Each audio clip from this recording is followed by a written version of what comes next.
बिस्मिल्लाहिर्रहमानिर्रहीम। Dear students, अस्सलामु अलैकुम वरहमतुल्लाहि वबरकातुहू। उम्मीद है कि आप सब लोग बिल्कुल ठीक ठाक होंगे और अपनी तालीमी सरगर्मियाँ आपने अच्छे तरीके से जारी रखी हुई होंगी। आज हमारा लेक्चर नंबर 5 है, 7th क्लास और सब्जेक्ट है इंग्लिश। इससे पिछले लेक्चर में हमने चैप्टर नंबर 3 की जो ट्रांसलेशन थी वो मुकम्मल की थी और चैप्टर नंबर 3 में क्योंकि वर्ड्स क्वेश्चन आंसर नहीं थे, लिहाजा आज हम फिर नेक्स्ट चैप्टर जो है वो चैप्टर नंबर 5 स्टार्ट कर रहे हैं। चैप्टर नंबर 4 हमने स्किप किया है, इसमें चैप्टर नंबर 5 आज हम स्टार्ट कर रहे हैं। तो इसका सबसे पहले हम इसके वर्ड्स मीनिंग करेंगे और आपने अपनी नोटबुक्स को अच्छे तरीके से प्रिपेयर करना है वर्ड्स मीनिंग के लिए। लेक्चर के दौरान आपने ये वर्ड्स मीनिंग अपनी रफ़ नोटबुक पे लिखने हैं। रफ़ नोटबुक, पेंसिल, बुक आपके पास मौजूद होनी चाहिए, जबकि बाद में आपने स्पेलिंग मिस्टेक्स को सही करके आपने अपनी जो आपकी नीट नोटबुक है उस पे ये वर्ड्स मीनिंग आपने लिख लेने हैं। साथ साथ इनको याद भी करना है, स्पेलिंग भी आपने अच्छे तरीके से समझने हैं, उनको याद करना है, मीनिंग्स को अच्छे तरीके से याद करना है। जितने मीनिंग्स आप अच्छे तरीके से तैयार करेंगे, ट्रांसलेशन आपके लिए इतनी ज़्यादा आसान रहेगी। अगर वर्ड्स मीनिंग आप तैयार नहीं करते तो फिर ट्रांसलेशन में आपको बहुत से मसाइल का सामना करना पड़ सकता है। फिर आप ट्रांसलेशन में रट्टे की तरफ चले जाते हैं, आप चीज़ों को समझ के नहीं करते, फिर आपके लिए मसाइल पैदा होते हैं। तो वर्ड्स मीनिंग को अच्छे तरीके से तैयार करें, ट्रांसलेशन को समझ के करें। एक एक वर्ड की ट्रांसलेशन तभी आपके लिए मुमकिन होगी कि जब वर्ड्स मीनिंग आपने अच्छे तरीके से तैयार किए हुए होंगे। तो आज का अपना सबक शुरू करते हैं।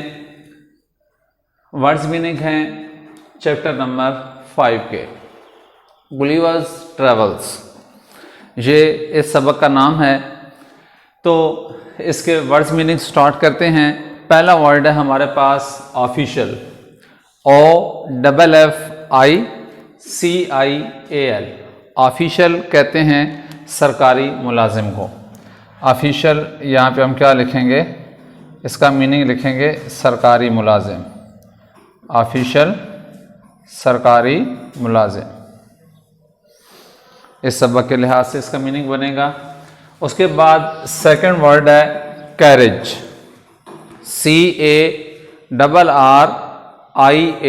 CARRIAGE, carriage. कैरेज कहते हैं बग्घी को, कैरेज बग्घी। अगर आप 23 मार्च के दिन टेलीविज़न पर यौम पाकिस्तान के हवाले से अगर आप परेड देखें तो उस परेड में आपने देखा होगा कि जो सदर पाकिस्तान हैं वो एक मखसूस सवारी पे सवार होकर वहाँ पे तशरीफ़ लाते हैं। वो सवारी क्या होती है, तांगानुमा एक चीज़ और उसके आगे घोड़ा वग़ैरह जुता हुआ होता है। तो अब उस मखसूस सवारी को बग्घी का नाम दिया जाता है। जैसा कि तांगा तो आपने शायद तस्वीरों में कहीं पे देखा होगा, तो बग्घी भी उसी से एक मिलती जुलती सवारी है जो पुराने ज़माने में बादशाह जो थे वो अपनी आमदो रफ्त के लिए इस्तेमाल किया करते थे। ये शाही सवारी के हवाले से इसको मंसूब किया जाता है कि ज़्यादातर बादशाहों के इस्तेमाल में ये सवारी रही है। तो बग्घी यानी कि तांगानुमा होता है जिसके आगे 1 या 2 घोड़े लगाए जाते हैं। तो इसका कैरेज का आप मीनिंग लिखेंगे बग्घी। नेक्स्ट वर्ड है ग्लैडली। ग्लैड होता है खुश होना। तो यहाँ पे इसका हम मीनिंग क्या लिखेंगे, ग्लैडली है एडवर्ब है, तो इसका मीनिंग हम लिखेंगे खुशी से। ग्लैडली मीन खुशी से। स्पेलिंग भी साथ में आपने याद करने हैं, GLADLY, ग्लैडली खुशी से। नेक्स्ट वर्ड है स्ट्रेंजर्स, RANGERS। इसके आगे जो S है ये प्लूरल को ज़ाहिर कर रहा है, स्ट्रेंजर्स अजनबी, यानी एक से ज़्यादा, प्लूरल के लिए इस्तेमाल हो रहा है, स्ट्रेंजर्स अजनबी। नेक्स्ट वर्ड हमारे पास है कन्वर्सेशन, CONVERSATION।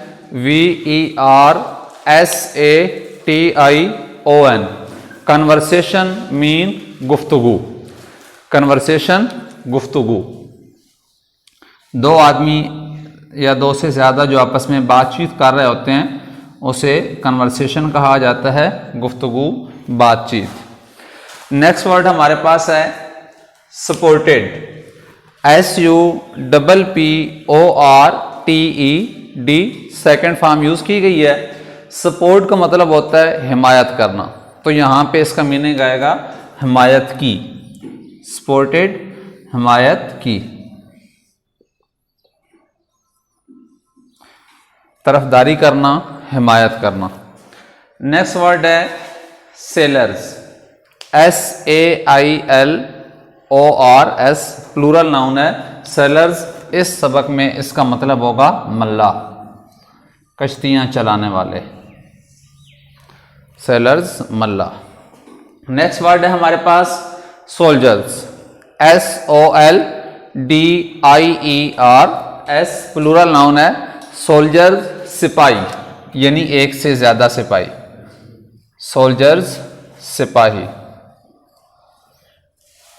नेक्स्ट वर्ड है एंडेंजर, ENDANGER। एंडेंजर मीन खतरे में डालना, एंडेंजर, खतरे में डालना। साथ साथ लिखते जाएं और स्पेलिंग को दोहराएंगे साथ साथ, तो ये आपको याद भी होते जाएंगे। एंडेंजर मीन खतरे में डालना, एंडेंजर, खतरे में डालना। नेक्स्ट वर्ड हमारे पास है सेपरेटेड, सेपरेट, अलग करना। ये सेकंड फॉर्म यूज़ की गई है, तो यहाँ पे इसका मीनिंग हम लिखेंगे अलग किया, सेपरेटेड, अलग किया, सेपरेट, अलग करना, सेकंड फॉर्म है, अलग किया। नेक्स्ट वर्ड है हार्बर, HARBOUR। ये साथ साथ इस वजह से बोल रहा हूँ, इसके जो स्पेलिंग्स हैं कि शायद आपको मीनिंग समझ ना आ रहे हों, लफ्ज़ लिखी हुई आपको समझ ना आ रहे हों, तो आपकी आसानी के लिए साथ साथ मैं बोल रहा हूँ, आप साथ साथ इसको लिखते जाएं। जिस तरीके से बोल रहा हूँ आप साथ लिखते जाएं। अगर कोई लफ्ज़ आपको नहीं समझ आता उर्दू का बोलते हुए, तो सामने आपके लिखा हुआ है, वहाँ से आप देख भी सकते हैं कि लिखना किस तरीके से है। स्पेलिंग अगर लिखी हुई नहीं समझ आ रहा है तो मैं साथ साथ इसी वजह से बोल रहा हूँ ताकि आपको स्पेलिंग अच्छे तरीके से समझ आ जाए। तो लफ्ज़ है हार्बर, HARBOUR। हार्बर मीन बंदरगाह, हार्बर किसे कहते हैं, बंदरगाह को। बंदरगाह क्या चीज़ होती है, जिस तरीके से गाड़ियों के लिए बसेस होती हैं, इनके लिए अड्डा बनाया जाता है, जैसे कि तलागांग में लारी अड्डा है, जनरल बस स्टैंड है। अब इसी तरीके से जहाँ पे रेल आके रुकती है उसका अड्डा है जिसे आप रेलवे स्टेशन कहते हैं, हवाई जहाज़ का अड्डा जिसे आप एयरपोर्ट कहते हैं। इसी तरीके से बहरी जहाज़ जिस जगह पे आके रुकते हैं, बहरी जहाज़ का जो अड्डा होता है, जहाँ पे बहरी जहाज़ आके रुकते हैं, जहाँ से बहरी जहाज़ अपना सफ़र शुरू करते हैं, उस जगह को क्या नाम दिया जाता है, बंदरगाह का। तो हार्बर मीन क्या होगा, बंदरगाह। नेक्स्ट वर्ड है north east coast. North east दो चीज़ें हैं, नॉर्थ कहते हैं शुमाल को, ईस्ट कहते हैं मशरिक को। तो अब नॉर्थ ईस्ट का मतलब क्या होगा, यानी कि वो साइड जो शुमाल और मशरिक के दरमियान है। एक शुमाल है, दूसरा क्या है, मशरिक है। तो शुमाल और मशरिक के दरमियान जो कोना होगा उसको हम क्या नाम देंगे, शुमाल मशरिकी। कोस्ट किसे कहते हैं, साहिल को। तो यहाँ पे क्या मतलब होगा, नॉर्थ ईस्ट कोस्ट, शुमाल मशरिकी साहिल। क्या आएगा, शुमाल मशरकी साहिल, नॉर्थ ईस्ट कोस्ट, शुमाल मशरकी साहिल, नॉर्थ ईस्ट कोस्ट, शुमाल मशरकी साहिल। नेक्स्ट वर्ड है टोक आउट। टोक आउट मीन बाहर निकालना। टोक आउट TOOK टोक और OUT आउट। टोक आउट क्या मतलब होगा? बाहर निकालना। टोक आउट बाहर निकालना। नेक्स्ट वर्ड हमारे पास वार शिप्स। वार किसको कहते हैं? जंग को। शिप कहते हैं जहाज को। तो वारशिप से क्या मुराद होगा? जंगी जहाज। प्लूरल नाउन है, जमा के लिए इस्तेमाल होगा। तो वारशिप्स जंगी जहाज, एक से ज्यादा, प्लूरल है। वारशिप्स जंगी जहाज। वारशिप मीन जंगी जहाज। नेक्स्ट वर्ड है स्टोर्स। STORES। इसका मीनिंग आप लिखेंगे सामान। क्या मीनिंग है? सामान। Next word knitting needles. KNITTING knitting needles NEEDLES। Knitting कहते हैं बुनना, नीडल्स कहते हैं सिलाइयों को या सुई के लिए भी लफ्ज़ इस्तेमाल होता है। अब निटिंग नीडल से क्या मुराद होगा? ऊन बुनने वाली सिलाइयाँ। ये मखसूस सिलाइयाँ होती हैं जिनकी मदद से चीज़ें बुनी जाती हैं। तो यहाँ पर हम इसका मीनिंग लिखेंगे ऊन बुनने वाली सिलाइयाँ। निटिंग नीडल्स, ऊन बुनने वाली सिलाइयाँ। निटिंग नीडल्स, ऊन बुनने वाली सिलाइयाँ।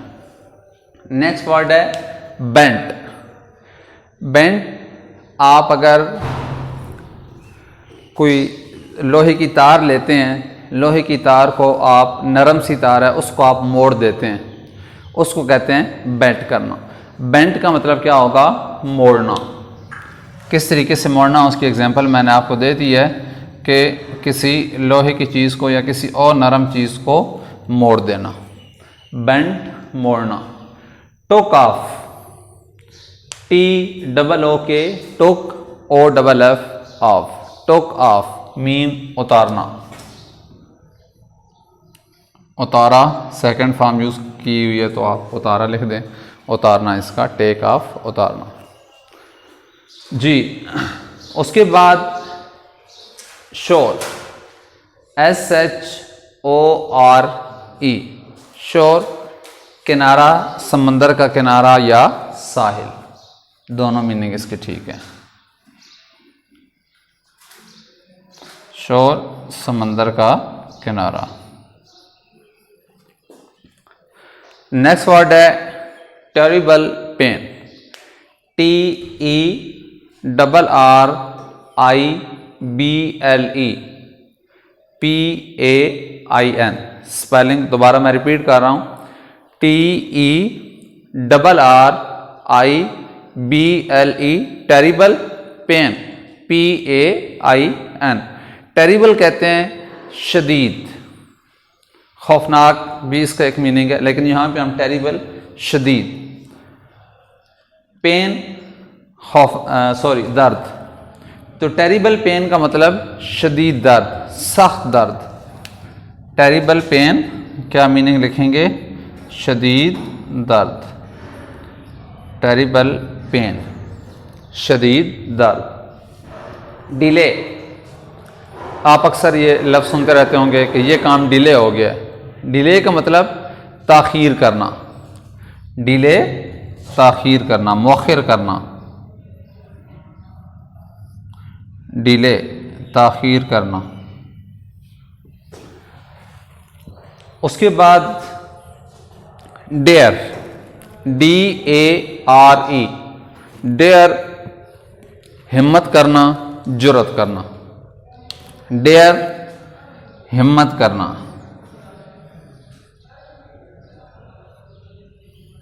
डेयर जुर्रत पैदा करना, हिम्मत पैदा करना, हिम्मत करना। नॉट, KNOT, नॉट, के नहीं पढ़ा जाता, इसका मतलब है गिरा, गांठ लगाना।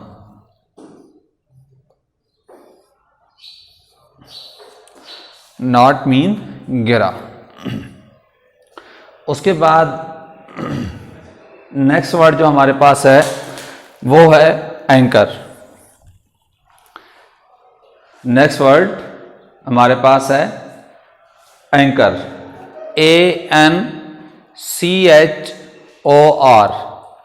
एंकर, लंगर।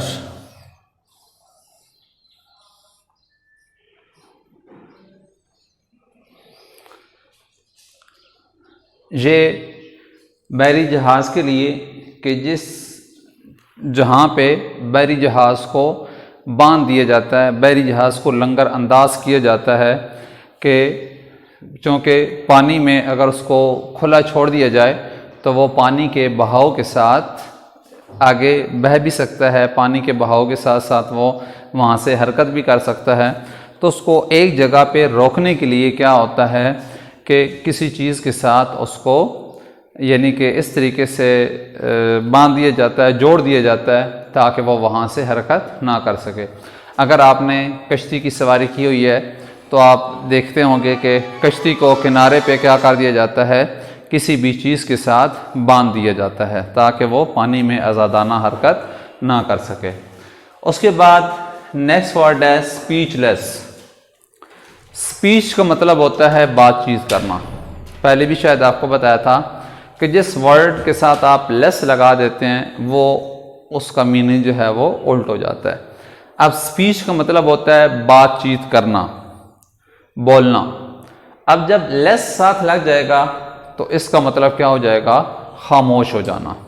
स्पीचलेस, खामोश हो जाना, अल्फाज आपके पास ना हो, बोलने की सलाहियत ख़त्म हो जाए। स्पीचलेस, खामोश हो जाना।